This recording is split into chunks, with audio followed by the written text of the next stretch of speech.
All right, everybody, shut the up. We're talking about the most important album in pop punk history. Let's do it. Hi, Pat.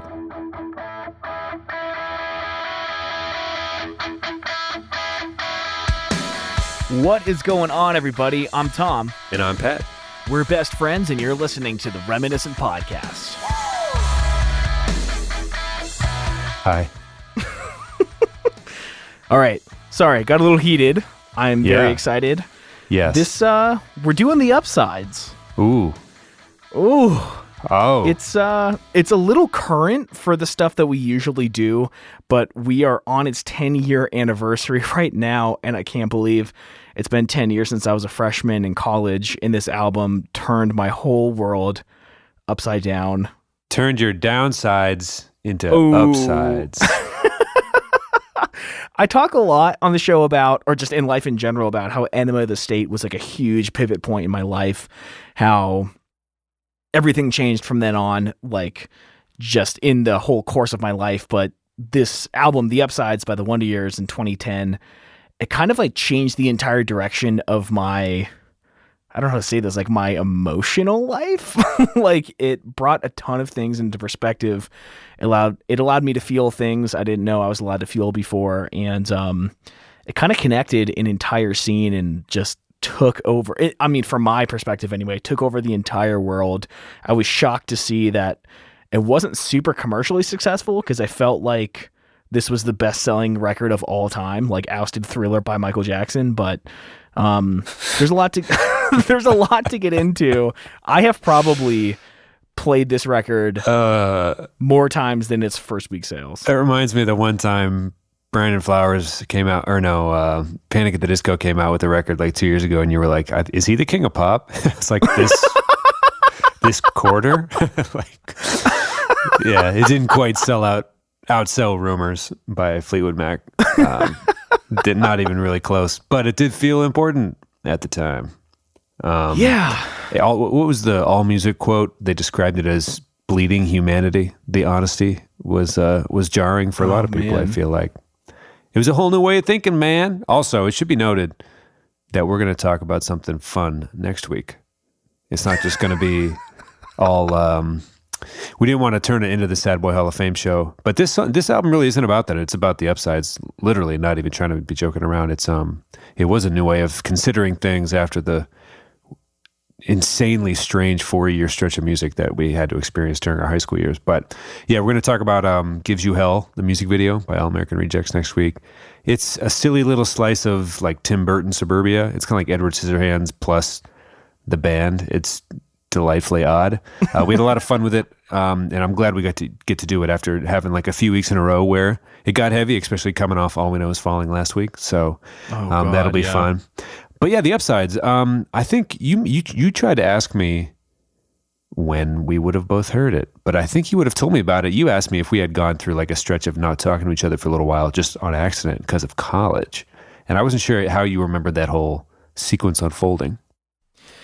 Yeah, I mean, my memory is pretty traditionally bad. I remember things out of order.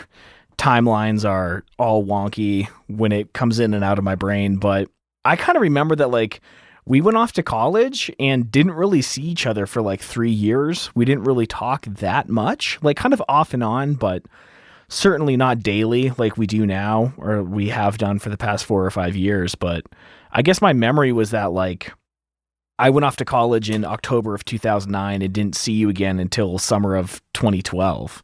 Is that even close to accurate? It's entirely possible. You guys, when did you come? We all dressed up like the characters from Blink-182's First Date music video for one of the Halloweens in Athens, Ohio, where I was going to school. That was October of 2012. Yeah. Okay. No, 13? So would have been in the October of 2012 because I think you're right about the little gap. We all went off to school and did the whole going out into the world thing. But then Zach and I, for whatever reason, found ourselves in need of something to do instead of be heartbroken. I think we were coming off of good old-fashioned college relationships in that summer. So we drove to D.C. 3 times, I think, from Erie.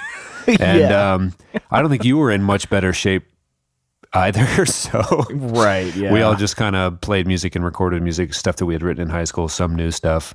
Had a really great time. A really hot summer from what I remember. Definitely swampy. Yeah. Like you could see the humidity bounce off the pavement type thing. And I remember I don't know if it was in person, like you didn't hand me a physical vinyl or anything, but I think you turned me on to the Wonder Years a little bit. And I think I was hesitant at first, but it comes out of the gate so hot with that first lyric. I'm not sad anymore. I'm just tired of this place.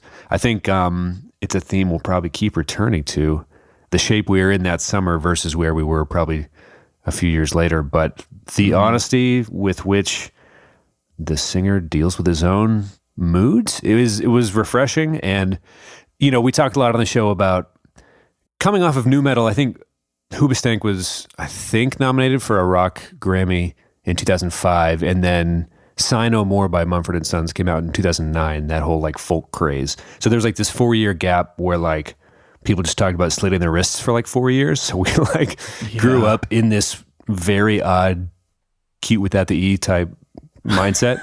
And it was kind of like, finally someone was kind of like, hey, can't go on like this forever, guys. Right. So like, I don't know. It was kind of like a breath of fresh air. Like, hey, we got a long way to go. We got to start thinking about this in a different way. And I think as we walk through the songs, I don't know if you want to go tune by tune necessarily, but each song has a lyric that kind of is a new layer to like how he was kind of analyzing his own stuff and trying to decide what was what, and his support network, and how he was, framing things in his own mind and come to terms and being honest with himself and the people around him. I don't know if you felt the same way, but it was, I remember you describing it to me as oddly therapeutic, and I'm curious to hear if you remember it the same way, I guess. Yeah. I mean, okay. So just a little brief history of me with this band, with the Wonder Years. They have an album that came out before this called Get Stoked on It. That was like totally a joke album for the most part. And our friend Ryan Zimmerman, who might honestly be for me one of the musical Sherpas, for just introducing me to amazing records. He introduced me to Get Stoked on It when we were still in high school, so it would have been early 2009 or so. And I didn't listen to the album because the recording quality was so bad. I just couldn't get past it. This was even before I was an audio engineer. And I think this might have been the summer after senior year of high school. I drove from Pennsylvania to Virginia to visit my girlfriend at college. And I was pulling into the campus, and I didn't really know. I was running out of music to listen to after a 7.5 hour drive. I decided to give Get Stoked on It another chance. And it just kind of rocked my world. It became my album of the summer. And shortly after that, I moved to college in Washington, D.C. with Ryan, who we went to high school with. He was I honestly didn't even know he existed until junior year. We just never had any classes together. Our class was just big enough to just miss people if you didn't have classes with them, And he grew his hair out, started straightening it. And then I was like, oh, he might listen to good music. And we started hanging out, went to college together. And it seemed like... Notice there's no laughter on here. It's just that's airtight logic for sure. I felt the same. He was into Alkaline Trio, which to me was untouchably cool. I'm like, whew, man, that guy's got it. I don't know what it is, but he's got it, because there's a level of patience or knowledge there that I have yet to attain. Yeah. So we're in college, and homesickness hit him pretty hard immediately. And it took me a few months, and I think right around the time it was hitting me, he was like, hey man, remember the Wonder Years? They just came out with a single, Washington Square Park, coming off their new album, The Upsides. And it hit me so hard. Perfect place, perfect time to really talk about complex emotional feelings. And then before I knew it, the album was out. And Pat, this album meant so much to me in the winter of 2010. I bought a bike online 10 years ago from yesterday. And is it Tallulah's anniversary? It's Talia's anniversary. Talia. So Damn it. I knew I was going to get it wrong. So I've had her for about 10 years. She's gone through a lot of changes. She is a completely custom bike now. Almost nothing is original on her. It's a brakeless, fixed gear, chromoly track bike that I love with all my heart. But what's that Hard Times article where it's like Pitbull rescues crust punk or something instead of the other way around? Like, would it have been that phase of your life? Not quite. I don't think you would have had Levi yet, but maybe the bike was serving in the dog's place until you got the dog. But oh, yeah. I mean, all right. So when this album came out, it was right around the time I got the bike. I was working full time at Starbucks, which was directly across the street from my apartment. And after, like, I was just so miserable with my life at this point. I was missing my girlfriend at the time. It was just like such a bummer. And I realized I hated my job. And I fucking quit my job so that I could ride my bike and listen to this album more. Like, I was honestly angry I couldn't spend more time with this record and my bike. So I quit my job. I was in school full time, but then I just rode my bike like 25, 30 miles a day with this album on repeat. And that's all I did for like the better part of that entire year. And freshman in college, dude, I mean, there's a lot of changes in your life, a lot of feelings you've never had before, a lot of situations you've never been in. And I just felt like, oh, man, this album was there for me. Like, there's a lot about the lyrics in this album. It's very poetic, but it's conversational. And again, we were coming off of like this angst and depression that was only in regards to a girl breaking up with you, cheating on you, whatever. But it was never like, oh no, here's just like human emotions that sometimes we all have to deal with. And like, it just felt like through the lyrics, it felt like Dan, the singer, Soupy, Dan Campbell, was like you were his friend that he was venting these feelings to. And it made you feel like it gave you permission to feel them as well. It gave you permission to bury them in every word of this album, to talk to your friends about it, to like not hold on to this like toxic masculinity mindset of like, no man, I'm tough, I'm strong, I can just get through it. It's like, no dude, there are days where like none of this feels worth it. But like, if you open your eyes a little bit, you lean on your friends and take joy in like, you know, I rode past the fountain and it was on and I felt something in me change. Like, the lyrics are so simple, but they are so like cutting and so deep that like, I'm really bad with lyrics. I'm really bad with understanding the meaning of them because I just don't listen that hard. But like, this is one of the only records where I know like every word and like they connect with me on like a deep metaphysical level. And it just like, I mean, not to sound like dramatic, but I went through a lot of tough in early college and I felt like this album, I don't want to say like saved my life, but like gave me hope, gave it meaning. There's a lot of stuff like nailing shards of hope together to put something over my head. It was just like, you feel like there's nothing, but there's little shards of something everywhere if you look hard enough, and it can save you. And dude, like, oh, no, you're good. It's a big album, dude. It means a lot. And it meant a lot to a lot of fucking crying. It meant a lot to a lot of people. And yeah, we can go song by song, but like, this album is tier A, like, forever, man, for what it did for me, for what it did for a lot of people, the way it opened up the conversation for a lot of people around depression, and not just like that girl broke up with me, like real shit, dude. And yeah, it's yeah, it seemed like, you know, the MCR Take America Sunday era was like, any reason at all to be down, cool, you're in the club, we're all in that headspace, but there was no discussion about why or what it was or what it could be or what it meant to come, what was going to come next. You know, it was just cut wrists, black eyes, repeat, right? We were making jokes during the Hawthorne Heights episode and all that. It was a pretty easy like code word to get into that club. But yeah, the upside is just kind of, I remember being down when we all visited each other right before, when we went to DC 3 times that summer, and we're just kind of like, I guess we're adults now. I guess we're all kind of coping with that in our own ways. And there was a lot of, we had a lot more in common than we hadn't grown apart as much as we all thought maybe.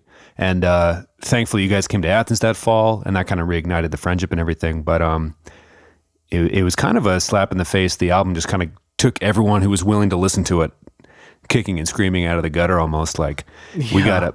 And I don't know if that was his intention, because I don't know if we have a full slate of Fast Facts today before we get into track one, but, you know, they were just this band from the Philadelphia area. I'm curious if that's why Ryan Zimmerman would have been aware of them if they were doing loose regional tours throughout Pennsylvania or anything like that. But the first day of sales, or the first week of sales, it was more of a word of mouth record, right? Like, it was just through the sheer, I guess, word of, like, it was good and sold itself. It wasn't like they were coming off they weren't like this up and coming band that was like super, I don't know. Am I getting this right, or am I butchering it? No, you're absolutely right. I mean, I remember they were playing in Erie before the Upsides even came out. I was still in high school, and I didn't go because I didn't know the words of Get Stoked on It enough. And like, that's honestly one of my biggest regrets. But like, regionally, it felt like, oh, this is a fun band. It was totally word of mouth. I mean, the Upsides only sold, it says, 1,845 units in the first week, charting number 9 on Billboard Top Heat Seekers. But like, that's just so disconnected from my perception of how massive this album was. And maybe it blew up over time. You know, maybe it over word of mouth, it got a little bigger, but like, I think they were still on No Sleep Records when this came out, and they do not have the budget that Hopeless does, which they were on now. I think it pretty much was just playing a lot of shows, starting to tour, word of mouth. So it kind of happened slowly, and then they turned into like probably one of the biggest pop punk bands like in the genre for a while, you know, headlining Red Rocks in Denver. But it started very slowly, and for some reason that surprises me. Yeah, it's weird it was weird seeing a band that they had a record before this, so it wasn't exactly like Weezer Blue followed up by stuff that's never going to be as good, but it was weird seeing them come out with new stuff, because you're like, oh man, why? It's going to be so hard for you guys. Like, the Upsides was so deeply important, right? Or it felt so, like, what are you going to say after this, right? Like, if the Upsides is a 10, Suburbia is like a 9.75 though. Whoa. They absolutely killed it. Oh man. Okay. But you said you were going to come in hot. I didn't know you were going to come in this blazing. No, just kidding. I'm going to workshop using that voice more often on the show. It's blazing. You sound like a Sega Genesis voiceover or something. Hey. That's how I describe the bands I like. I get too nervous to speak regularly. Ooh. Hey, Soupy. Okay, I'll stop. Yeah, you want to start with track one? Get into it, see if anything sparks our memory or anything? Yeah. It feels like a little like drug that shouldn't quite be over the counter, like CBD or something, and suburban moms are like, no, it'll make you feel better. Like, and it just spreads like wildfire, but it's not necessarily like on any major person's radar or anything. Like, no, here, listen to this, you'll feel better. I don't know. It felt medicinal almost. Is that the right word? Oh yeah, totally. Yeah. And like I said earlier, like the first lyrics kind of set it all up, right? Like, oh, this guy's trying to figure it out too. Nice. I'm curious what else he has to say. Not to mention, it rocks super hard. Like, unapologetically, often, right? Yeah. Yeah, I mean, it comes off... Well, first of all, I do want to mention the album art for this album. It's the dude with the with that blue and orange flannel holding the cardboard sign. I had that flannel probably like 2 years before this album came out, and I wore it all the time because I was working at Pakistan. It was the only flannel I could afford. And it was funny because I always wore that flannel. When it came out, everyone's like, oh, Tom's trying to be the Wonder Years. And I was like, no, dude, I had this flannel first. And it breaks my heart. We must have been growing apart because I don't remember. Something must have happened between this album being released and the time I accidentally put your entire iTunes library onto my iPod, because I had no recollection of them being on our radar in high school at all, which now I'm very jealous of. Well, okay.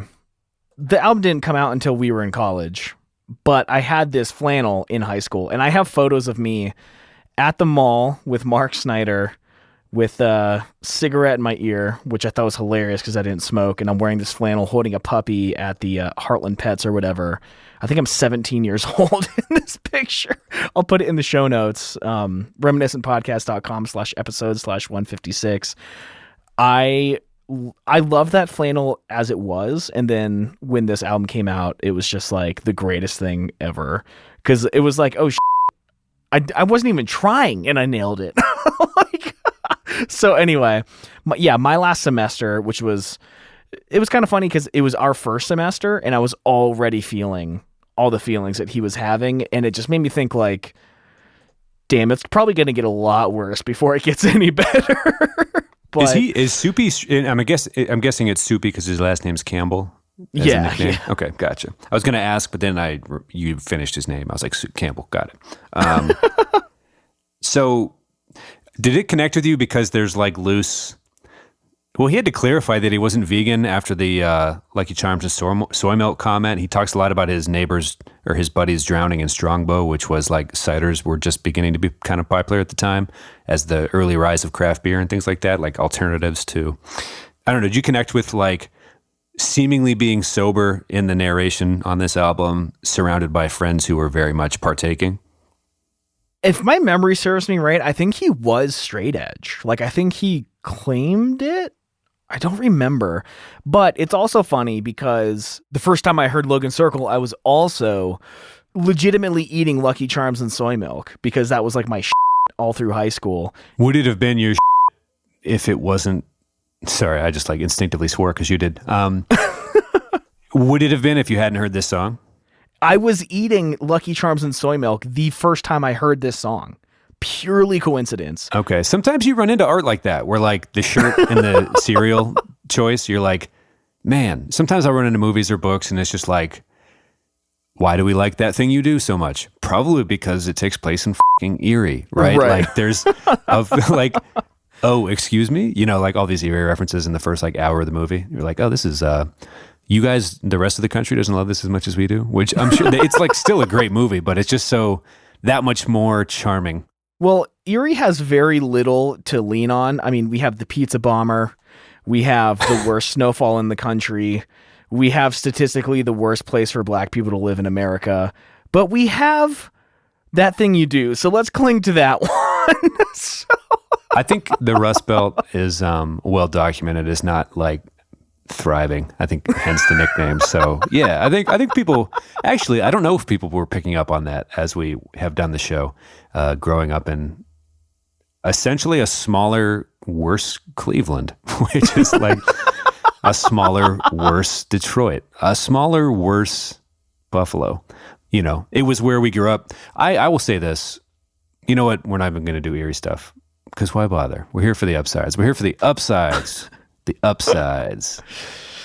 Yeah, so this song comes out like, so he received a bit of criticism in this album for being like insensitive and whiny and privileged, like, oh, I'm looking around at all these people that I hate, meh, meh, meh. But like, I don't know, man. I think it's a pretty raw feeling, especially for someone who, again, like me at the time, didn't drink. Everyone I knew did, and it turned into a lot of like really lonely nights in high school, just like, I have no one to hang out with because they're all getting shit-faced and I don't want to do that. And it didn't get any better in college. And yeah, I mean, it seems like he's kind of tearing apart the whole, like, would it be like American Pie or like some kind of college movie where like, oh, let's party and, you know, no cares. And like, you know, there's people that exist in that world that don't want that. And I think it's a pretty raw and, you know, good insight to the other side of those parties and who you're keeping up in the dorm next door kind of deal, and just being, I guess, like a little woke, right? At the time when people are just trying to have fun, it's it can be a burden, and that's kind of what the song is about. And I was feeling that day one at college, and I was glad that I went to school year round and basically got it done in just over 3 years, because immediately I just knew like this wasn't my vibe. I don't want to be here with these people. I felt the same way. I don't know. It just felt like someone understood me, and like you hear it immediately in the album. And I wasn't really depressed. I just like did not want to be there. And it summed up everything in my head perfectly from the first song. And it Well, just, there's even, I'm realizing how tailored this album was for you. The soy milk and cereal, the flannel, the same packs. I'm sure he got it at the King of Prussia Mall or something, some notable freaking Pennsylvania mall. The alienated non-drinker, right? The line about all these fake tan girls laughing at art school kids when you had gone to an art institute.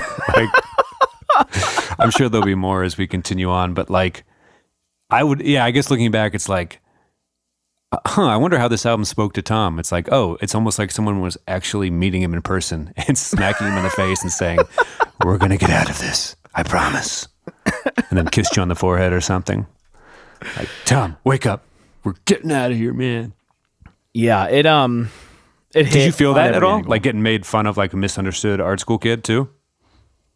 Well, because you were questioning your degree pretty much like everybody does after their sophomore year, but I remember you went through a stretch, I think, where you were talking about like, I don't even want to finish, which was shocking to me. Yeah, there was some of that. I think most of that was just the school was a scam. Well, that's obviously a ginormous part of it. But it seemed like you were starting to question whether or not you even care, because you were wanted to record bands originally, but then you kind of learned that you still liked audio, but not necessarily capturing music or something. Like that seems like kind of it hit you kind of hard. Yeah. I mean, I don't know. The school wasn't a good experience. It was a colossal waste of money. I mean, it put me in the position I'm in now, which like I couldn't have possibly asked for anything more, but like I was working full time all through college with the exception of the few months that I quit my job to ride my bike. And I enjoyed working more than I enjoyed school. I enjoyed the older people that I hung out with because while they still drank and stuff, they weren't like trying to get shit-faced, you know? So they were still like tolerable to be around. I just didn't want anything to do with the kids in college. And just seemed like, I don't know, they didn't want to work as hard as I thought people should try to work. I don't know, man. It was a bad experience. So couldn't wait for my last semester. Could not come soon enough. Speaking of last semester. Yes. That's the name of the track one. No. But yeah, so he pretty much comes out, says, Dear Tom, I too am unhappy in college. Welcome to track 2. We're going to talk about how sad we all are, which not we all are, but he kind of doubles down on everything he hints at. There's even another lyric. I'm not sad. I'm not even sad anymore. I'm just so tired most nights, which for the first 2 songs to come right out and say like, hey, I'm identifying this emotion as not what that darkness is. It's this. So it's kind of like he's constantly sorting through his own psyche for like, you know, getting to trying to reach the core of the trouble, right? From day one, from the first minute, from line 1.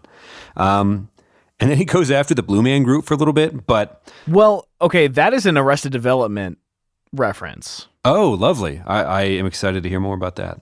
Yeah, so Tobias is depressed and he sees an ad for the Blue Man Group and he thought it was like a men's therapy group and he ends up like auditioning for the Blue Man Group.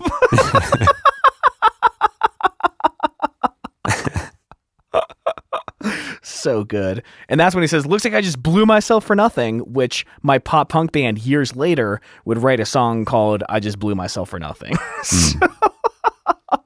But Logan Circle, so years after this album came out, right before I moved to Colorado, which would have been 2016, my friend was getting married in Philly, and while she was getting ready, we had kind of a day to hang out. So I went and did like a Wonder Years tour in Philly. I saw Logan Circle. I went to Washington Square Park. I got to see the fountain and just went around trying to see as many things that they sang about in this album.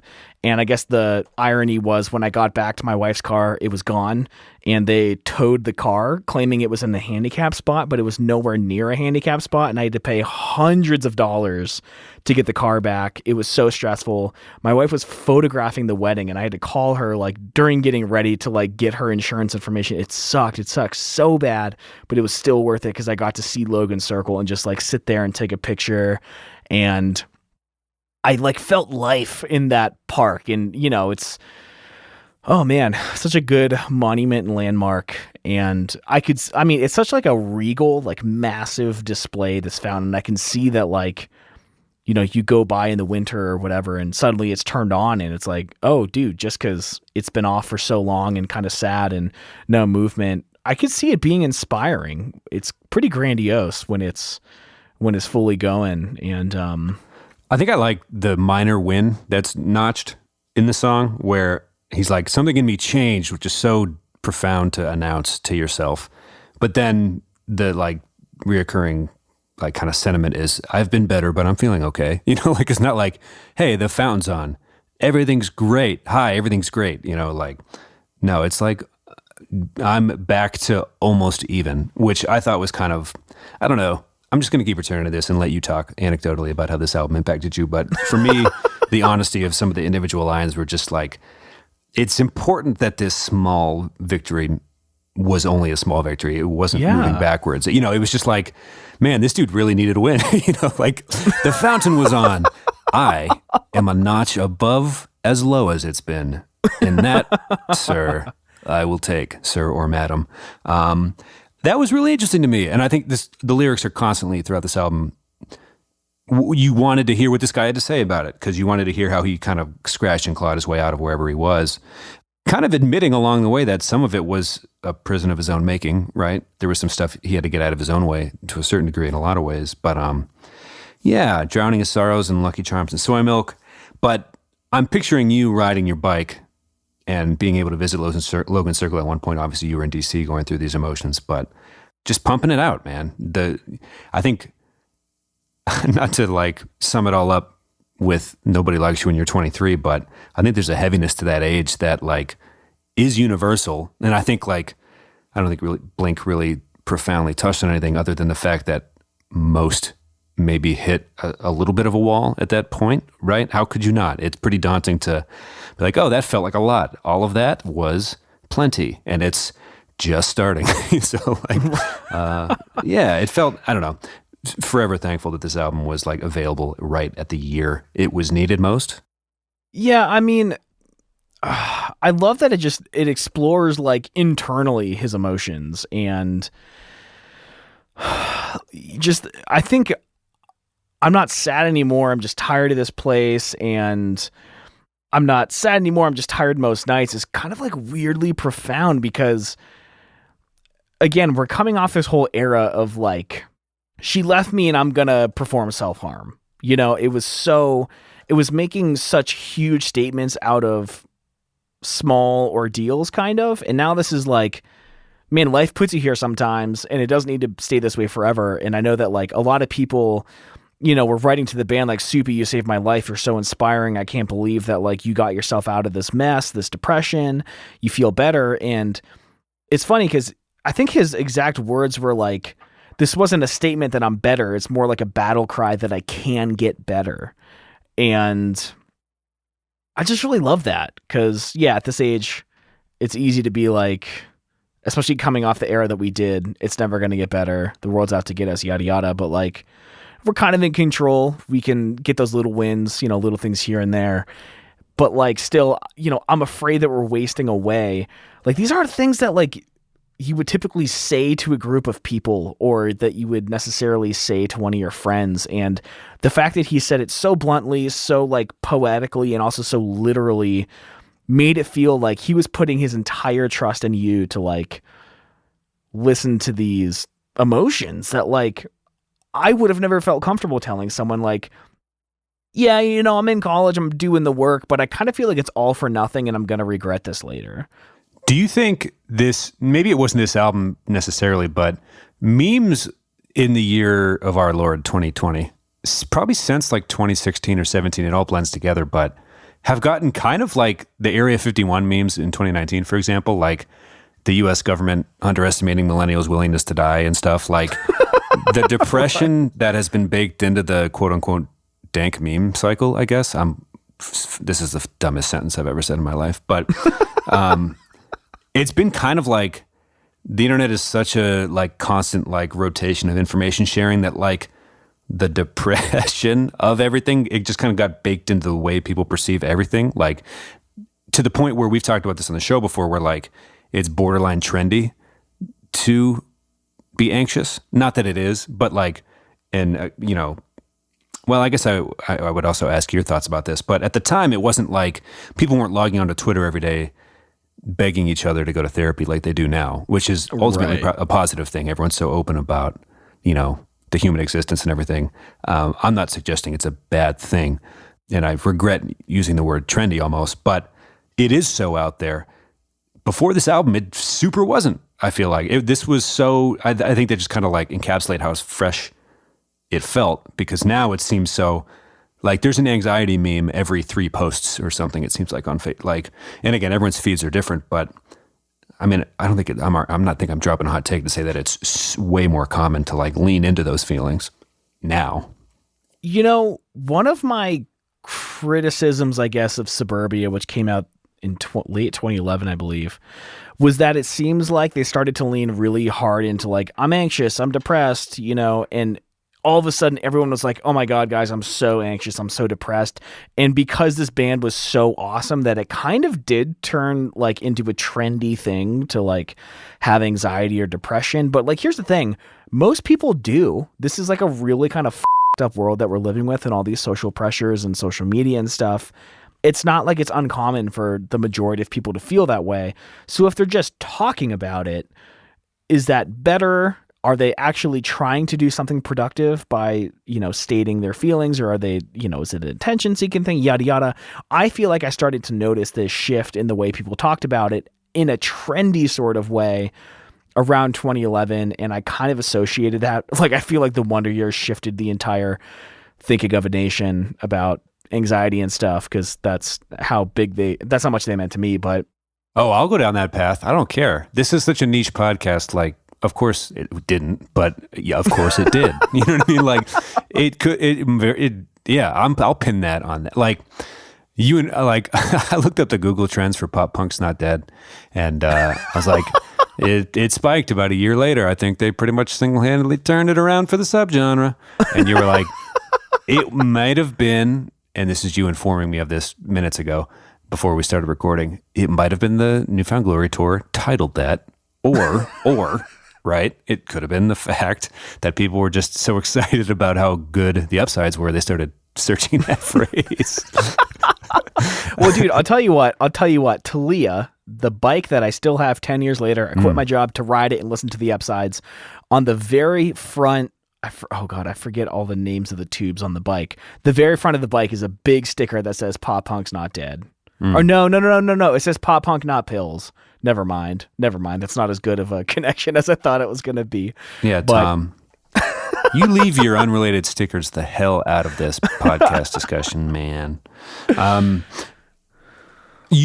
feel like the more we unpeel, so track 3, Everything I Own Fits in This Backpack. It helps that he's packing all of this poetry into like bop after bop after bop. Like we're on track 3. It's hard, you can't tell which is the single, right? They're all just like explosively good. I don't even know if it's pop punk. It's just, right? Like this fast paced rock. It's so fast paced, right? Like you feel like an old person trying to describe it, but it was punk ish at least, right? And then the line, I've had the same best friend since 93. I feel like, again, every line is detailed specifically to catch your eye. I feel like, because you've mentioned trouble making friends an adult. Not trouble because you were recently in a D&D game with your new Wheat Ridge, Colorado friends. You're going to forget all about me in the show and everything. But I'm just kidding. You've mentioned that you have had a close circle of friends your whole life. I wonder if this line hit you like a ton of bricks, like every other up to this point in the record.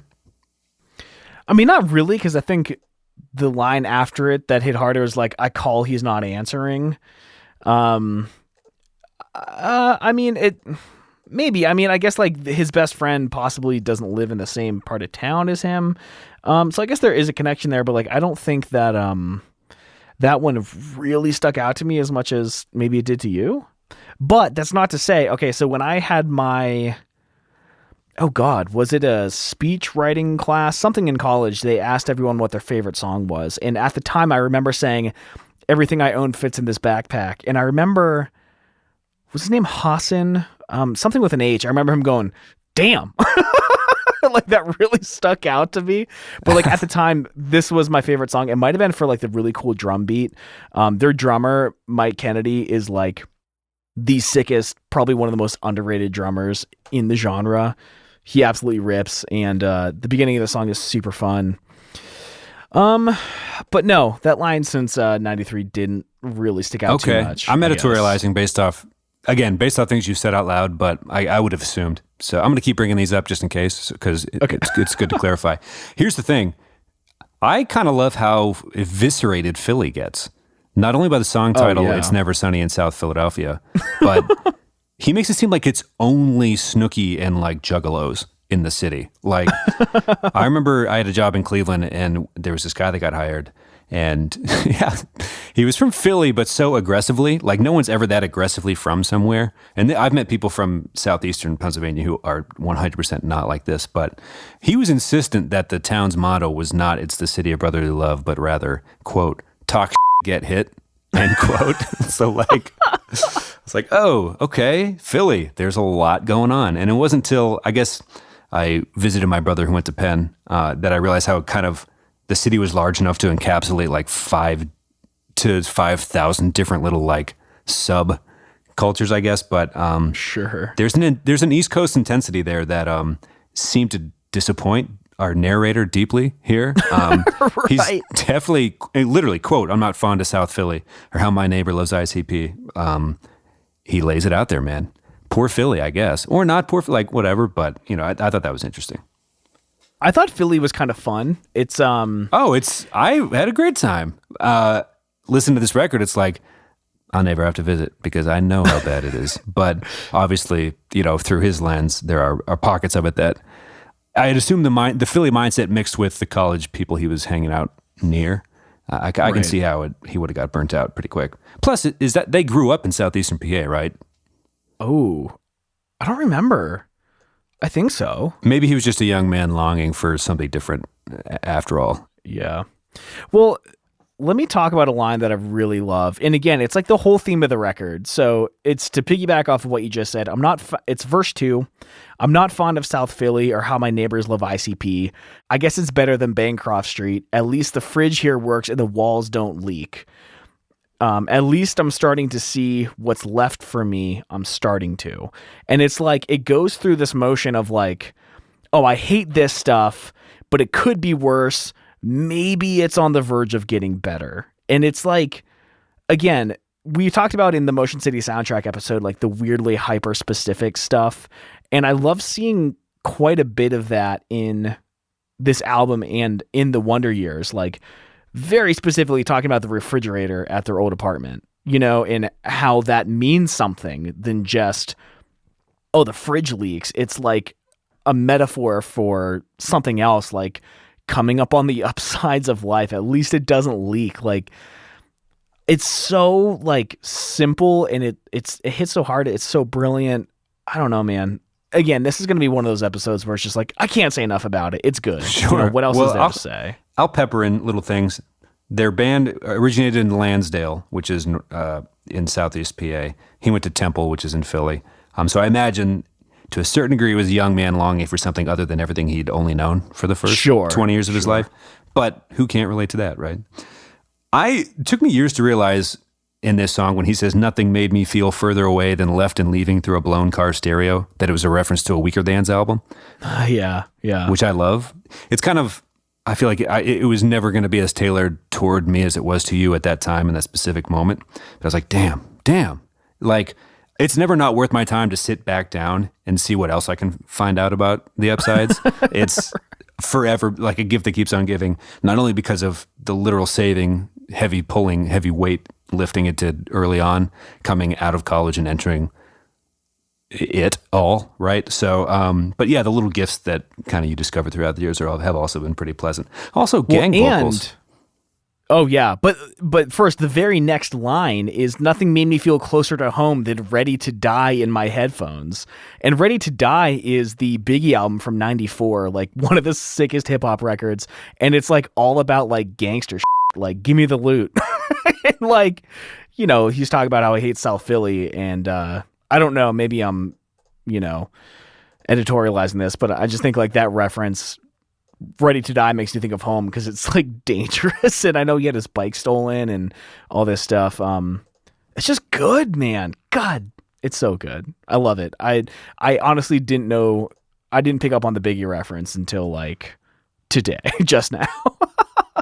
I wish I knew more about the overall sentiment and mission statement of Ready to Die, because I'm wondering if he felt connected to it for other reasons, just because it's one of the best, considered, I think, one of the best rap albums of all time, right? Like, I wonder if there's being young and successful and a willingness to die for your success. But I didn't want to delve too deep into this and butcher it, but I wonder if he legitimately enjoyed it, not ironically, and was just right. that throwing inhibitions to the wind, also himself feeling ready. I wonder if he unironically just actually loved it as well, which, given the context of the song, I'm not sure. And we don't need to necessarily get caught up on it, but right. Yeah. He finishes the song out saying, "I'm not as sad as I let myself believe sometimes." So we're through track 3. He is absolutely hammering home exactly like, I don't know, everything anyone who needed to hear that would have wanted to hear, I guess, right? Like, if you come to this album for this thing, he's delivering over and over and over. But then they take a turn. They don't all just like, there's like that minute-long punk song thing that we see a lot that we've been talking about. I think we saw it on the One Reliant K album. We saw it on, I think, American Idiot maybe as well, which those are like two awful examples of what punk is or was or should be or could be. But the trope, or like the thing where you just write a minute-long song where you go as fast as you can and it doesn't matter, and you're just like, you're in and out before you even get a chance to really digest it. He pretty much writes an anti-Westboro Baptist, which kind of dates... it's an anti-Christian song, not specifically Westboro Baptist. Gotcha. The Westboro Baptist reference was like, oh, wow, that's been a while. I remember when that was the big thing. You know, that was the most shocking thing in America, was that this church was out there. A lot has happened since. But that kind of dated the record for me a little bit. Like, oh, man, that was a whole, like, billion news cycles ago, it feels like.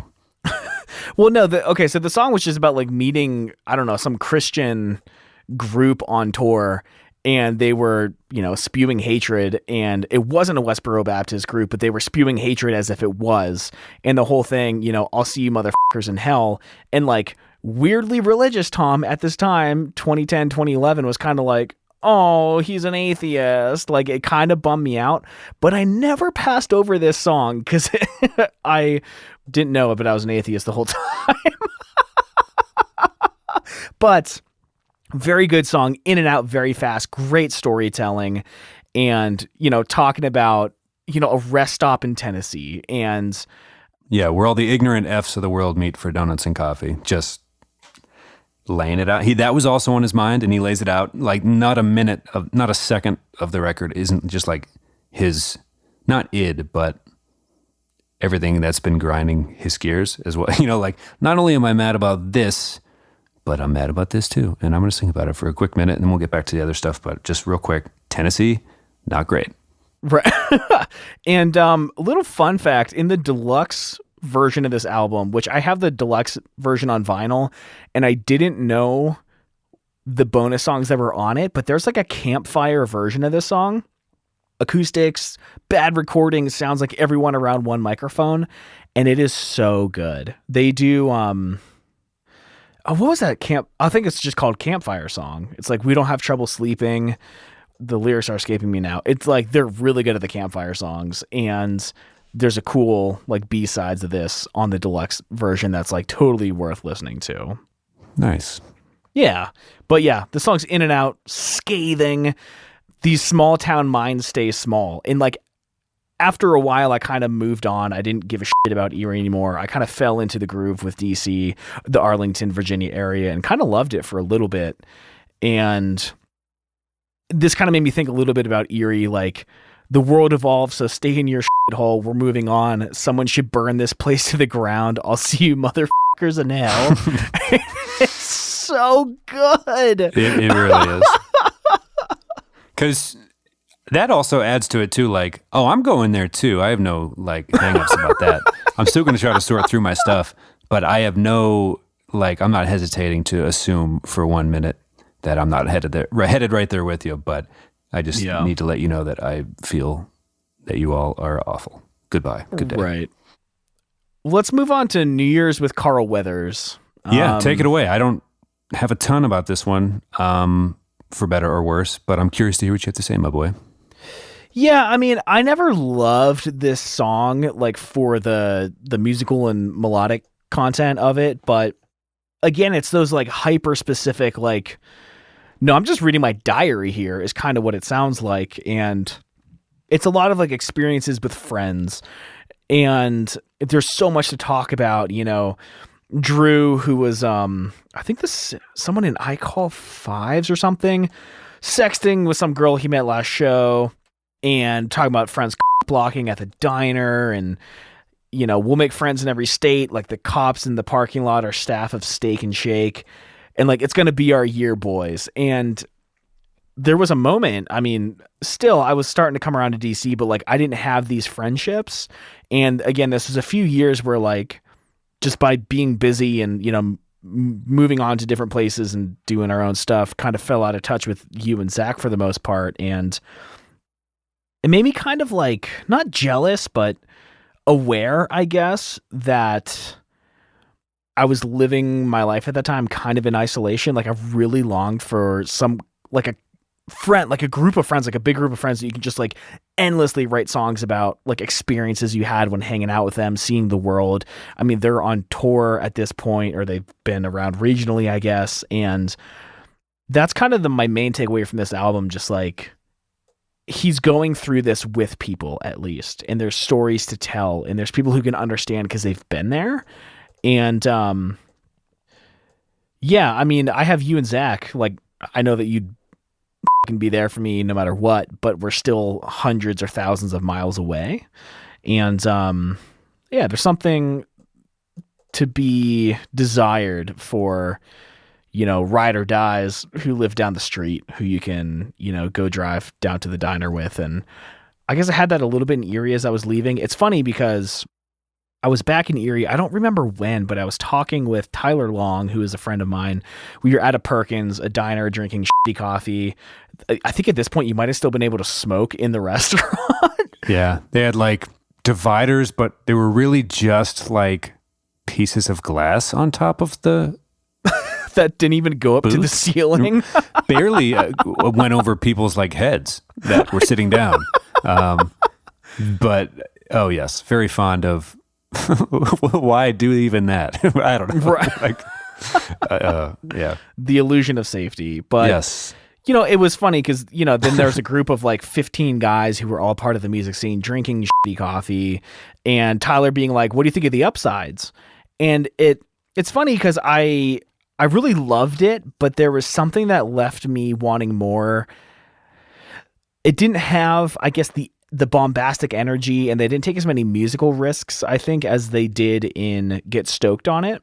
But it was like an album that, like, I think maybe Washington Square Park blasted my life away immediately. The rest of the album might have taken a couple weeks, and I might have just been home for one of the weeks in town, but like, it left me wanting a little more immediately, I guess. And then, I don't know, just over time, maybe more time I had with it on my bike, it really meant a lot. So yeah, I guess there are some experiences of this album, like with friends and, you know, bands that I went on to form after this. We all loved this record, but yeah, New Year's with Car Weathers, track 5, made me want more friends for sure. Yeah, I was going to say, like, all of his hits, almost to the lyric, defining your life. He's wearing the same shirts you're wearing. I guess it would be, like, as helpful as it would have been up to this point, I could see where, like, you're like, okay, this one wasn't for me. Ouch. But moving on to track 6. I guess, yeah, Never Sunny in South Philadelphia, which it's crazy that It's Always Sunny in Philadelphia has been on the air since this reference would have been made.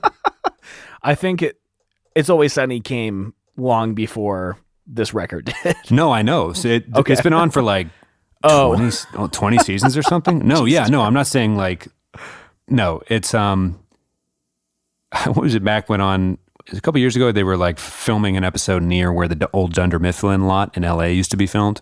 Oh, and he's like, we're at I guess there used to be a show here. We're still doing ours. So yeah, I don't know. It sucks to be you guys. It was just fun. I like this one. The line being pulled off the concrete, the line, I can't be left alone for even a second. I'm a burden, but at least I know it. being the self-awareness track, I guess maybe this was for me. Like he's calling himself out on certain aspects of it, which I thought was, in addition to every other self-aware, very honest thing, doubling down every, like, just kind of, being as equally hard at himself as everything else, which gave it more credit, I guess, like he didn't just like, screw hardcore Christians, because in the next song he's like, and myself, I'm not, I got some stuff to work, so it's that type of transparency was like awesome as you work through. I don't know, everything about it was great. That has been my take for this song as well. Back to you, Tom. Yeah, I mean, the line that always stood out is, well, I guess is the chorus. Most days are bad days, but we can't just wait for someone to pull me off of the concrete. Then what you see is just a shell of who I used to be. I can't believe I got this weak. And like, damn, dude, that is one self-aware motherfucker. And usually people in that part of that stage of their life that, like, really at the bottom, self-awareness is one thing that they usually lack. And being able to place themselves in the context of people who have it far worse. And, I'm scared to death of an ear infection. Like, there's, I think it's just kind of pointing out, like, all the things that make me anxious are kind of silly. Like, we can move on from this. And I guess I didn't really appreciate it for that at the time, of like the self-awareness angle of it. But well, it's interesting what bugs him about himself. One of the verses is, I don't think I love anything the way that some people love Morrissey. It's just that nothing speaks to me that way. Like, he had been hung up on the fact that, and you had mentioned this, I forget what record came out a few months ago, but you were like, am I the crazy one? Like, I don't like this. Like, just the human instinct to go with the crowd and be like, man, everyone likes this. Am I f***ed up? Right. Like, he was in his own head about not liking Morrissey, which seems so silly now. But, everyone's kind of been there, like, oh yeah, like you're at a party, and if a topic comes up and you kind of know you could go either way and spin how you feel about it depending on what the person who speaks before you says, you're like, oh yeah, no, it's okay. They got some episodes that are pretty good. Or like, oh yeah, actually, you know what? I fucking hate that show, man. Like, I just couldn't get into it. Like, you're not really lying either time. You're just trying to be pleasant at the social gathering or whatever. But just, I don't know. That spoke to me as well. Like, yeah, that's kind of refreshing. Like, it bugs him. Like, nothing even speaks to me that way. Like, am I broken? I don't know. It's all, sorry. Everybody, allow us to gush for another 20 minutes. We're almost done, I promise. I feel kind of bad, but just pulling off the concrete, that visual was kind of like, the self-accountability aspect of it seemed important and pretty mind-blowing at the time. Yeah, and I've definitely had that feeling of like, nothing speaks to me in that way. Just like, damn, have I ever really loved anything? Like, is there anything that's actually something that I'm into? And people talk about like, loving this thing more than anything. It's like, I don't know if I feel passionate about anything.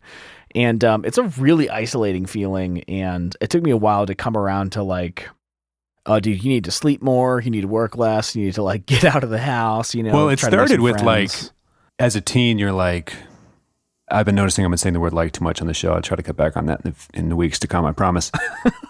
But when you start as a child saying things along the lines of, oh, it's weird, I actually don't like my family that much. You're like, oh, you'll grow out of it. You're just being a teen. But then when that attitude doesn't change a ton and it also applies to more and more things, you're like, oh, this is a state of mind that needs to be addressed at some point. Like, it started off as this like, oh, you teen, being all gloomy and whatnot, you'll grow out of it. It's like, oh man, I haven't, and it's gotten worse. No, well, it's interesting because I actually think I saw that from like the different angle, where when you're a teen, you have for the most part, right? For the privileged ones like we were, you don't really have that many worries. Like, everything is the best. Everything is the coolest. You're going with your friends to see the funniest movie ever. And like, there's no other like weight of society in life in adulthood to like put this gray filter over everything. So I think just like as you get older, it's like, yeah, the movie was good, but I have to pay my taxes next month. And oh yeah, that meme is funny, but I still have another 8 hours of work to get through today. Like, there is just this aspect of life where it makes everything seem a little gray. And I think some of that is starting to probably wear on him or catch up or, be noticed. And well, it's a helpless spot to be when you get to the point where you're like, man, I don't care about anything, because it's kind of a self-fulfilling prophecy after a while, which is why, again, the self-accountability, the deeper you get into the album, is probably helpful to anybody stuck in that, because you're like, gotcha. Okay. Yeah, there's stuff you can't control, but there's stuff you can, which is as important of a lesson as any of the lessons, kind of hidden, tucked away between the lines of this whole thing. Is that nihilistic? Is that kind of what that would be referred to as? Oh man. I'm not even going to try to say that I know that. All right, let's move on. Don't. I just know people in college would be like, oh my God, Nietzsche. I'm like, right? But like, never read any of it or tried to understand it. I didn't feel the need to explore any further, because it was already it was already dark as is. So I didn't be like, I'm going to explore this deeper. It's like, no, whatever this is plenty for me. Thanks. I don't want to put like names to it, but gotcha. I don't know. But yeah, I don't have much for hostels and brothels, other than the line, it's not so bad if you don't look at it that way. You're starting to like, which seems kind of cheesy in the context of how deep and honest all the rest of it is. It's basically saying, look at glass half full type shit, but yeah, stacked up against everything else is kind of like commandments for a crust punk to like dig yourself out of like a gutter, basically. And it's just one of many. It's not the best for me personally, but along with all the rest, it's good things to have like been exposed to, other than cut my wrist and black my eyes so I can fall asleep tonight or die. Yeah, it's just like nicer. It's good. It was good. So I like this song because it's about being on tour. And one of the lines that I love is, we found ourselves wandering the city looking for pizza. All we found was complacency and somewhere to sleep. Like, it's just so fun. And on Yeah Pop Punk, which I just want to say my band was featured on that website once. Hey, and that was kind of like one of my life goals, was getting on their Tumblr account. But nice. Dan Campbell said that the tour song, but it's more than that. This is about a particular tour, which is like UK, during which I was pretty uncertain about pretty much everything in my life. The bands and people we spent that tour with reaffirmed what I wanted out of life, and I'm forever grateful. And pretty gray in the UK sometimes. And yeah, he was there with friends, and that's kind of like, after 2010, all of pop punk went from I'm so sad because the girl broke up with me to like, I can do anything because I got my friends. And it turned into like pop punk pizza party, my boys, ride or die. And it's funny because I think that the Wonder Years like really drove a lot of the lyrical content for pop punk for many years to come. And you hear some of that in these songs, like little glimpses of it. And then bands like Chunk No Captain Chunk took it way overboard. And Hey Dudes, Are You Ready To? I always joke with you about like 2010 through 2020 pop punk being cookie cutter, kind of like being a version of what we've all come to understand the genre to be. And I joke with you, but I also think there's life after this Wonder Years album, legitimately, in that subgenre, and like how people conduct themselves and what they name their songs like and everything. Like, I do think there's something to that. Like, they championed it in a new direction. Maybe they're not responsible for everything we want to give them credit for, but it was a force to be reckoned with, if nothing else. I don't know, like nowadays, well, I'm not going to say names of bands that I don't fully understand what I'm referencing, but do you feel that way at all? Like, it redirected or championed it in into a new decade of being a thing still, like giving it a reason to stick around now that it could be this and people could explore certain sounds and terminology for certain things, lyrics and otherwise? I mean, I think there were obviously other bands in the scene doing different things like The Story So Far, but I think the Wonder Years definitely did help revitalize a lot of the genre. It's unfortunate that like Soupy is such a good poet and lyricist that he was able to say things in a conversational and subtle way that bands that came after them took the same things and just like blew it way out of. I mean, just again, thinking of Chunk No Captain Chunk, or there's a band called Sunrise Skater Kids that's like a parody pop punk band, and it just like makes fun of the themes that bands get hung up on. And it all is just like a very poorly done version of what this album is. But yeah, I think that this album has to be monumental in just the genre and its lyrical content for a long time after this, probably even today. Is it their best record? Resonating. That's really hard. I really love the first three. Get Stoked on It, The Upsides, and Suburbia. I've Given You All and Now I'm Nothing. The one that came after it was very good too. Okay, so in the middle of the album, it kind of hits a slump. I think we're in it right now, right? Carl Weathers, It's Never Sunny, Hostels and Brothels. They're all very good, but they don't really mean a lot to me like the first and the second, or the first and the last third of this album do. I think that Suburbia might be more consistently good throughout, but I don't think it is. I don't think it hits quite as hard.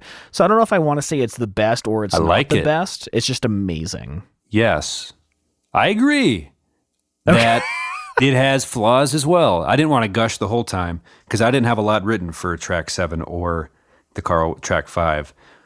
But then you get to Melrose Diner and I just wrote, no! It's, man, that was the first song on the record that, like, when you find one that you just listen to over and over for like a decade, you go through phases where certain songs are your favorite. Like there was a stretch when I was out in New Mexico where, you know, my last semester was big because I'm not sad. I'm just tired of this place. You know, I can survive if I can move to be somewhere else for the moment, and kind of identifying with that. But the first song that really spoke to me was Melrose Diner. I guess I'm just down. I guess I'll be honest. I Could Use You Around. I'm sure that was in early New Mexico. I think I basically fell into the Upsides when I had the time to, which was that first year in Albuquerque where it was just me versus the thousands of miles that separated me from anyone I knew, right? Man, it hits hard too. And the self-awareness of, okay, talking about, like, my friends all say he's just a B-rate version of me. He's playing video games and weed. He's just, they're just trying to help me get some sleep. Like the self-awareness just like oozes out of it. Like, he's talking all tough to this ex, but then he's like, they're actually, they're just being nice. I hope you're okay. He's like, you know what?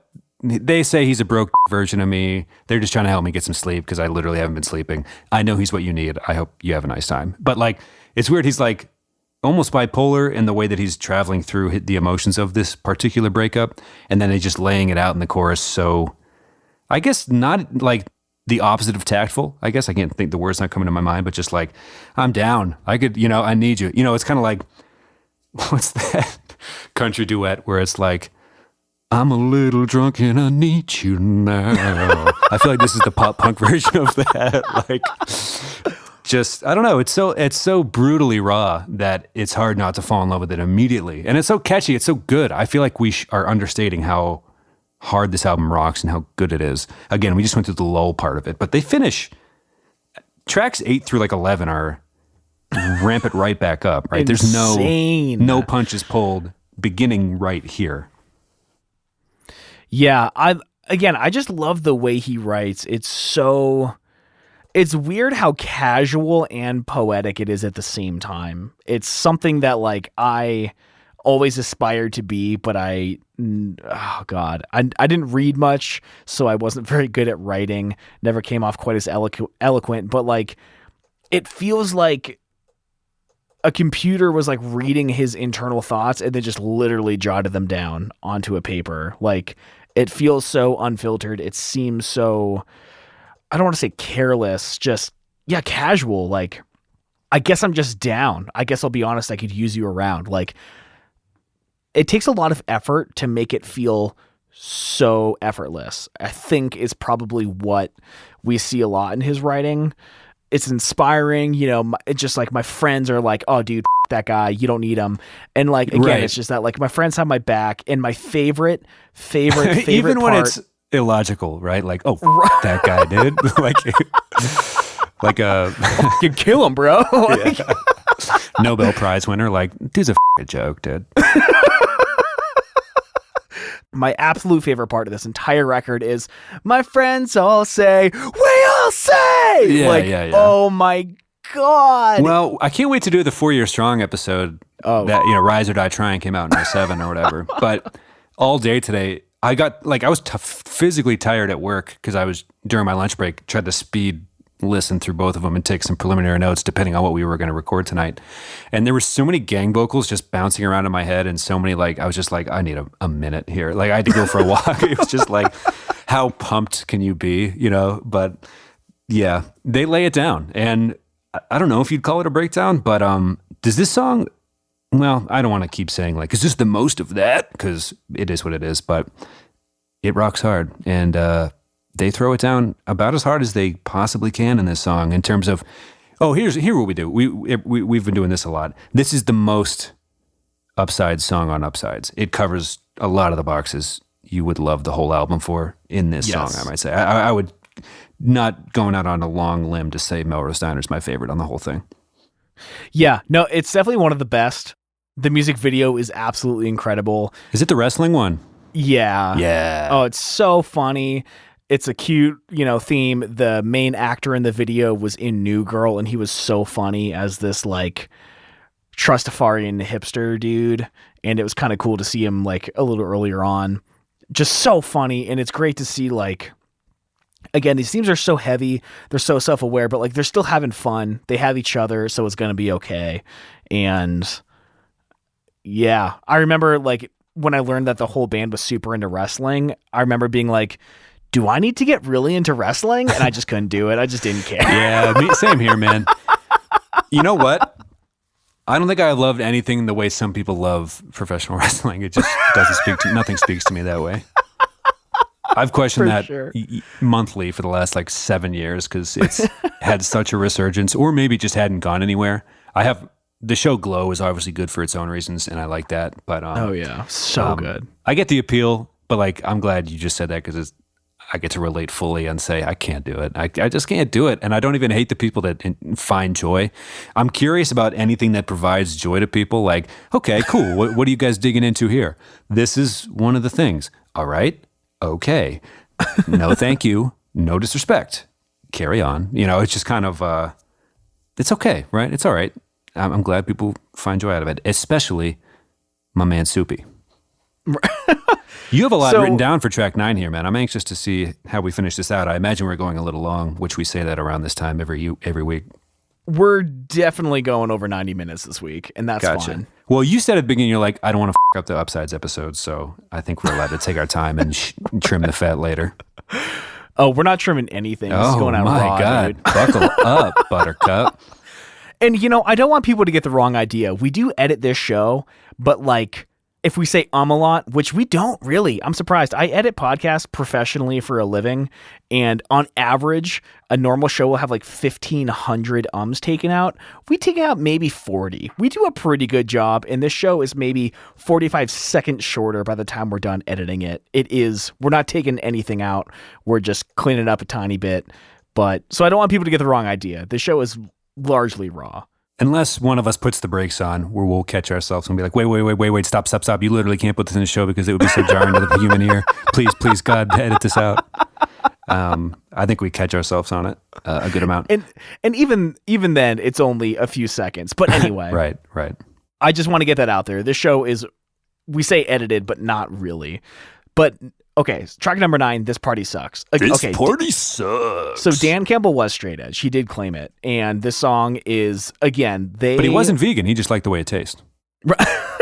So they were watching my life and they wrote a song about it, is what this feels like. I've never felt so connected to someone in my life because I went all through high school being straight edge, not drinking, and just like not getting it, not really having friends because I didn't want to be around it and all that stuff. And later on in college, I was trying to hang out with friends and they wanted to like go to these clubs and you couldn't hear anything over the music and the line, every word I said got drowned out by a dance remix of a pop song I don't care about. It's so good. And Pat, let me tell you how much I love this song. Go for it. I've told you in the past that Hannah, who is my first love, the final nail in the coffin was I was playing a song in her living room, and in front of her family, she said, "Oh my God, turn this shit off." And I broke up with her. It was this song. Wow. This song meant so much to me. And I mean, again, this was like a long journey of us barely making it by, but disrespecting this song was the final straw. Could not deal. You were not going to talk about the Wonder Years, specifically track 9, This Party Sucks That Way. Being around a certain level of dysfunction as anyone would be encounter through certain amount of decades of life, which we're still young, so I don't want to pretend to be wise or anything, but I might venture to guess that it wasn't the song by that point.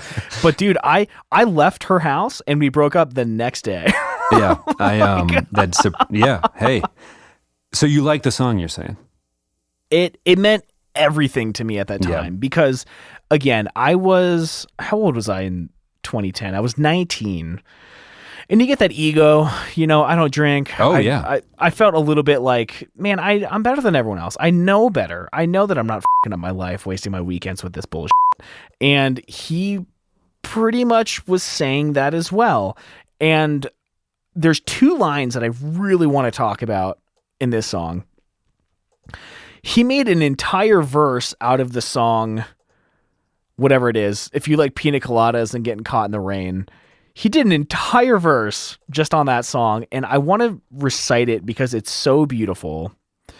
In case you were wondering, I promised myself that I would try to be more social at parties. And then right to the judgment, can someone tell these kids liking the rain no longer counts as an idiosyncrasy? In fact, I think that Rupert Holmes wrote a song about it in the 70s, and consequently, he also saved the pina colada industry. Like, that is a fucking verse, dude. And again, it just sounds like someone is word barfing this stuff, and he makes it work so well. And to me, it's like so funny, so weirdly hyper specific. And the next thing I want to talk about is the line that came directly before this. I don't need to pump my fist to look sweet. And this is like, Jersey Shore was pretty big around this time. And yeah, can we talk about some of the references? Always Sunny in Philadelphia being one of the most popular shows on television at the time.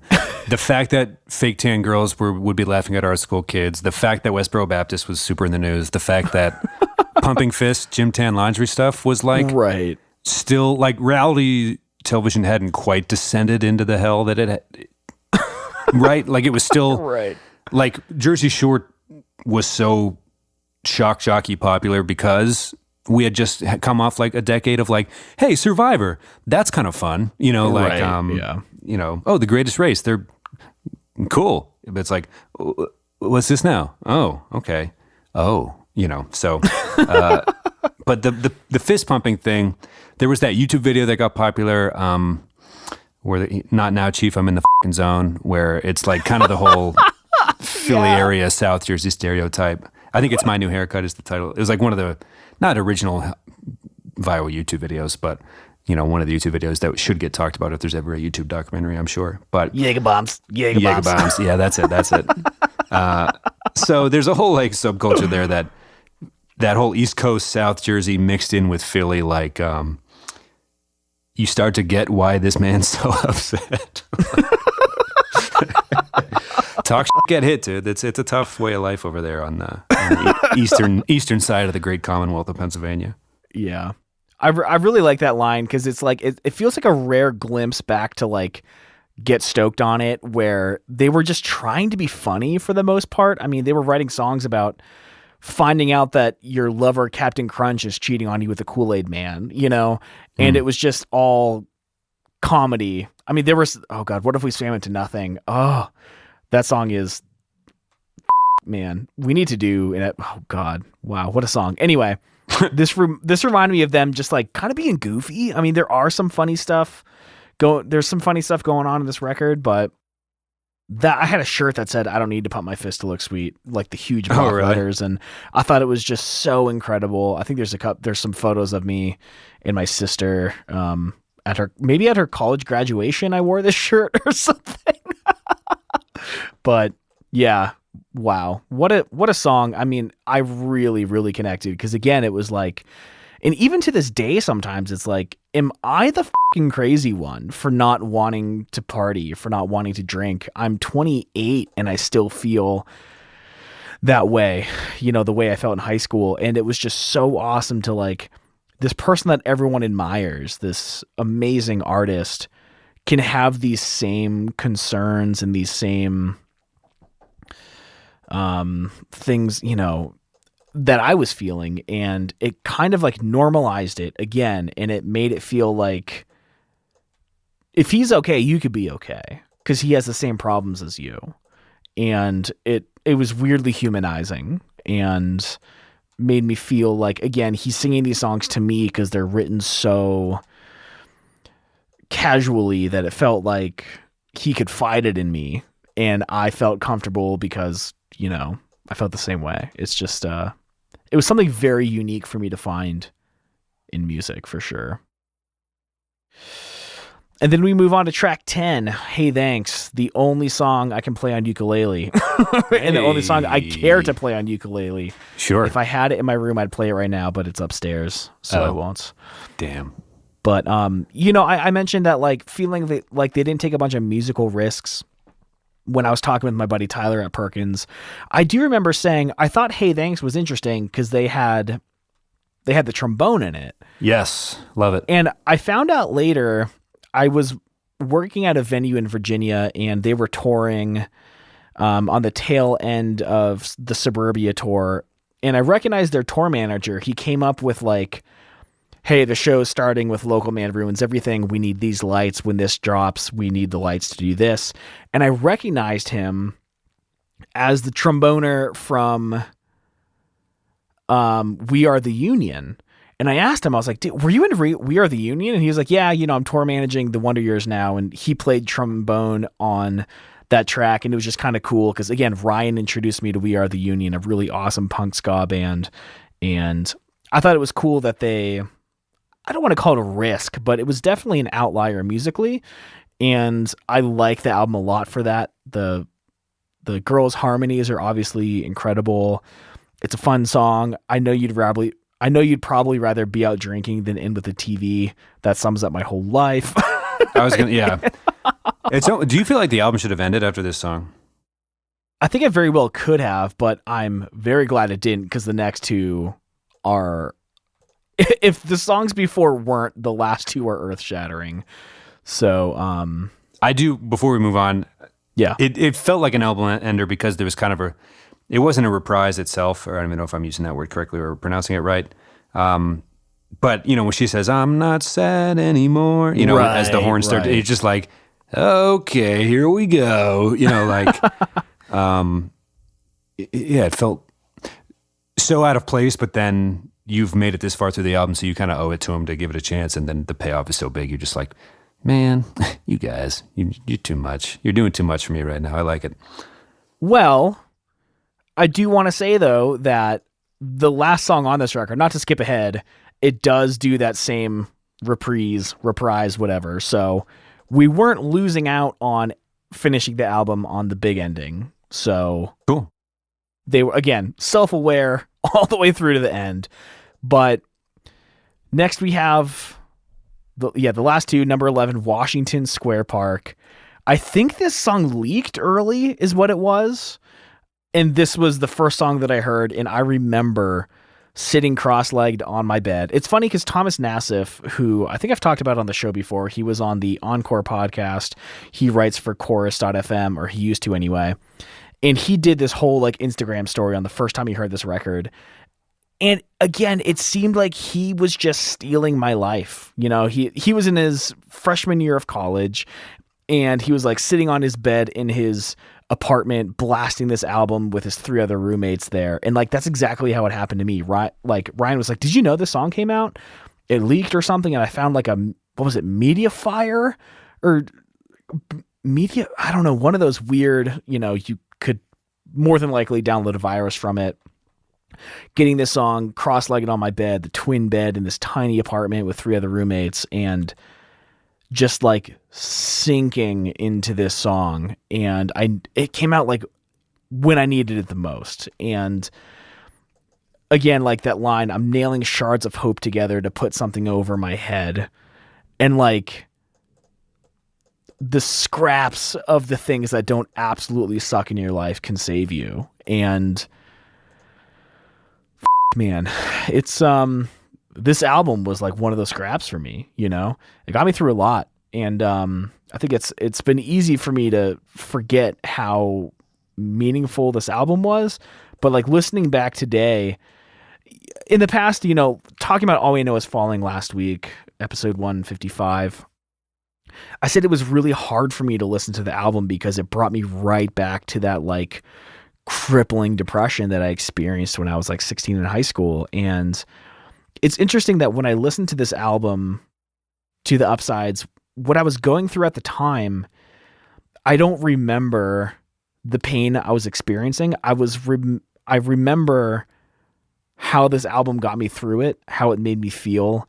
And when I listen to it now, all I feel is like unbridled joy. And most albums I would feel the pain, but this is just like, again, the upsides coming out on the other end and fully like loving life within not too long after this album came out, and really kind of changed the shape of everything for me. And I think that's really unique. And I think it kind of centers around this song and the way it just like explodes at the ending. I mean, I've seen the Wonder Years probably 4 or 5 times now. And for a while they were closing their sets with the song. And when it just like explodes at the ending, I left a lot of blood in California. Like, I don't know if I've ever felt that much energy in my life, like screaming, I left a lot of blood in California. And I don't know if I've felt that energy at a show before. I don't know if I feel that energy listening to songs anymore. It's just like, again, this felt like the climax, but it wasn't quite over yet. And, yeah, Washington Square Park, I kind of walked around that place in Philly, and I just like, I don't know, man, the energy, that feeling came flooding back to me, and just thinking like, my hero sat here and thought about these words, you know. It's pretty profound. I don't know any other bands that really talk about landmarks or places that like you can go and visit. And I really love that so much of his lyrics were rooted in like physical places. It made it really unique, and it was cool to. It definitely adds to the I'm just a dude working through it. Oh yeah, sentiment. You know, it's this very is where grounding. Yeah. Do you look back? I mean, you just kind of described all this, but for me, running back through my last semester when this comes up, and you want to revisit the album every 6 months or whatever, whoever's rotation, you know, to each their own. But when I revisit it, there's definitely, and I might be just echoing what you were just saying, but a sense of, I don't need this anymore, but I still like it. You know, I don't need it in the way that I needed it. And we talked, again, All We Know Is Falling was the same way. Not that it doesn't mean as much anymore, but it's interesting when an album serves such a distinct purpose. It's interesting how your relationship has to change with it, has to change over time, because you're not always going to be in that spot. I do think there's a little bit that you lose over time, because you're like, but like you said, it makes you, it makes you feel better, because obviously you don't. It's great that you don't need it for those very specific dark reasons, but you kind of feel a sense of like, it's like Andy on Toy Story putting his toys in a box or something. You're like, man, we had a nice run. This was a good thing. Thanks, man.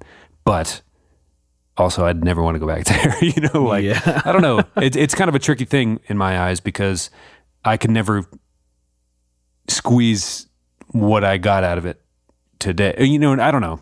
It's bittersweet, I think is what I'm trying to say. Yeah, I mean, the depression that I worked through with this album, when I came out on the other end, it was like a whole new world for me, kind of. I had my bike, I had music that I loved, I had a job. I started working at Northside around this time, a job that I would go on to have for about 5 years as a barista.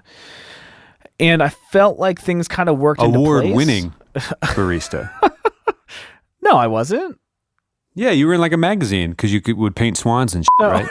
No, that was just like I attended a coffee training camp. Oh, pish posh! You were fucking one of the best in the country. Legitimately one of the best baristas in the country at the time. You can't talk me out of this. You're like, oh, I worked at a coffee shop. You were in a magazine. It felt important. Like it was an ad because I happened to be. They don't just put baristas in magazines, Tom. You were painting pictures. It was delightful. So anyway, life was pretty good soon after this album came out. And I feel like I remember that. There was a parking lot by my house. I used to ride my bike in and try to do fixie tricks and just listen to this album. And I don't know, man. I mean, I don't think even when I was listening to this album, it was really about the depression. It was about getting through it. I mean, the line in Washington Square Park, if you get a chance to win, take it. Like, okay, get this. Okay. You know how you want to do a pop punk version of Taylor Swift songs and call it 1991? Yeah. You do Fixie Tricks, but it's a pop punk cover of all your favorite Dixie Chicks songs.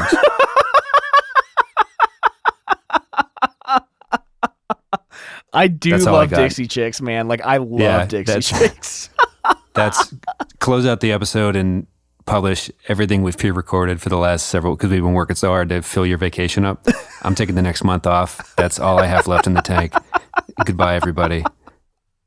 Appreciate the upsides. Appreciate the wonder years. I love you all. So long.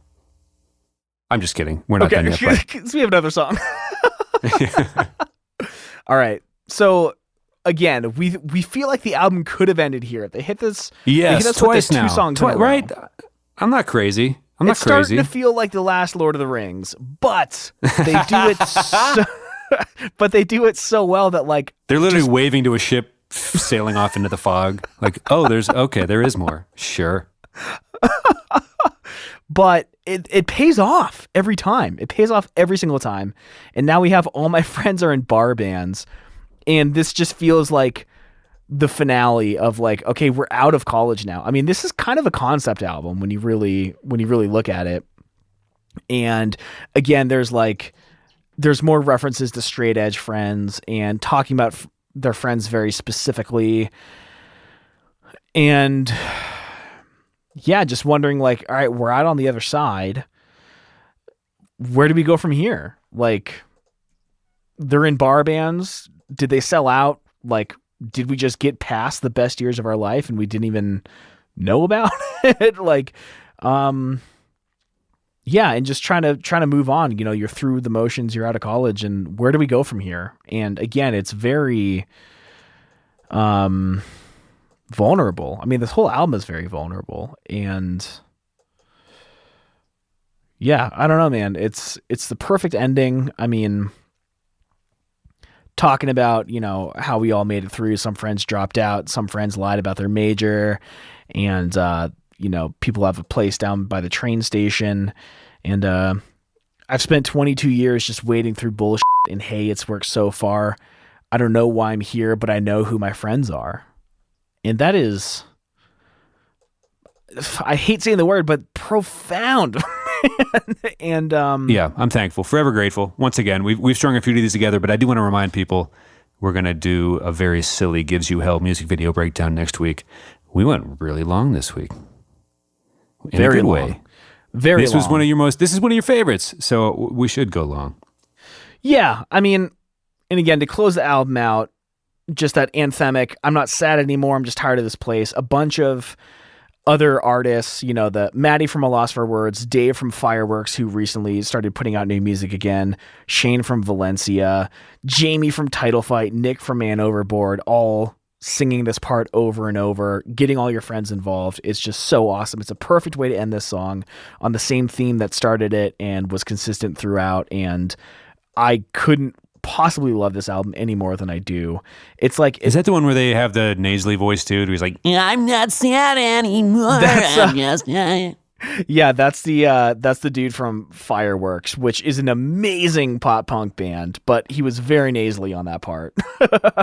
He pulls it off, but it's definitely like, hey, whoa, there's been that's new. It's been the same vocalist for many tracks. This one's different.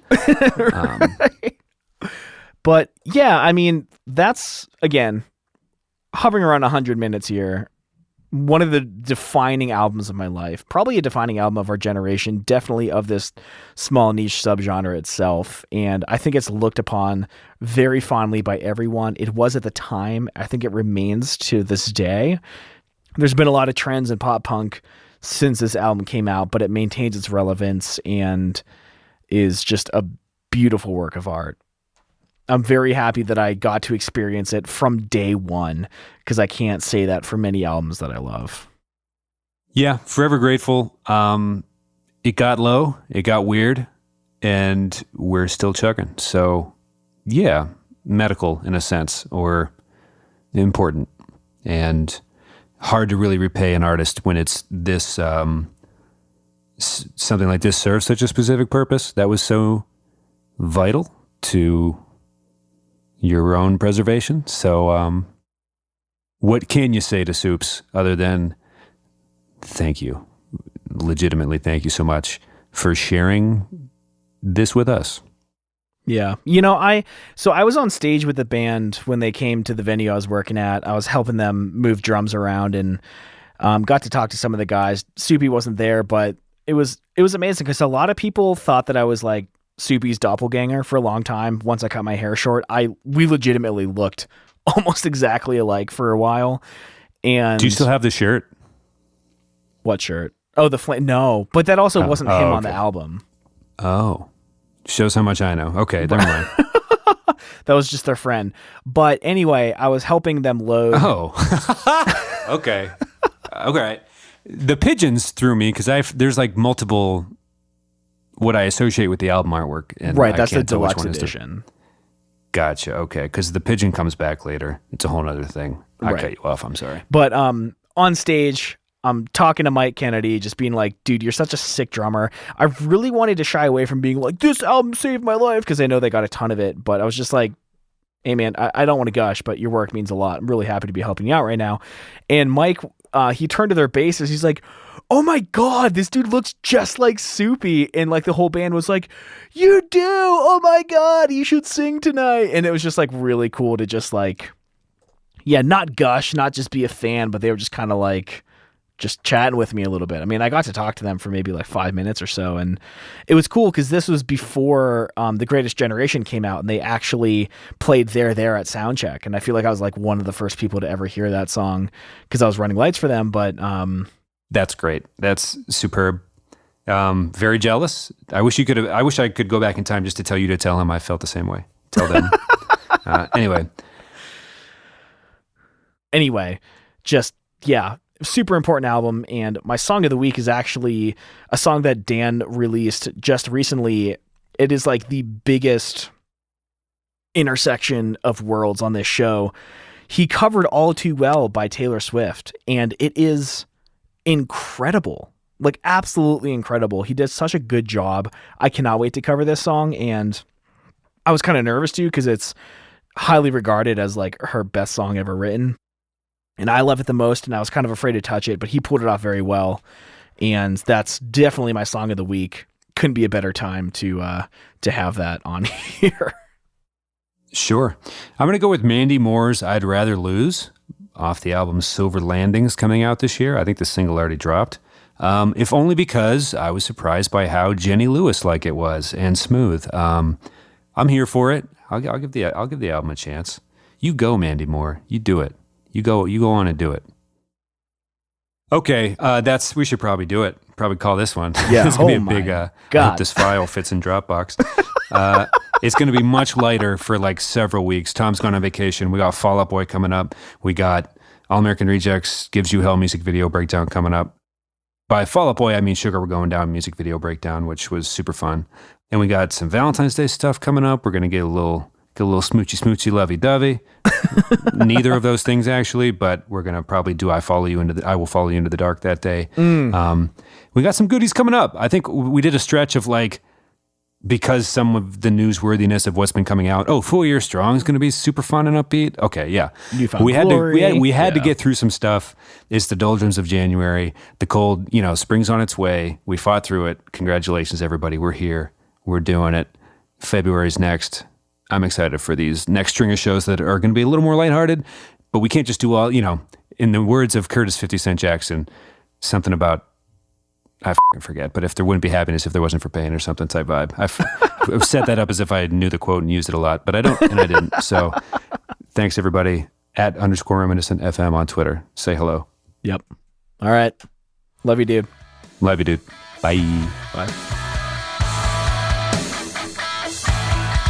Hey, everybody, if you made it all the way to the end of this episode, wow, thank you. It was a long one. We haven't gone that long in years, but this is one of the most important albums that has ever graced our lives, and we know it's the same way for a lot of people. Please tweet at the show at _reminiscentfm and let us know if you loved this album back in the day. If you're still listening to it now, we'd love to hear your stories and how you came across this album. And please send this episode to the person that introduced you to this record.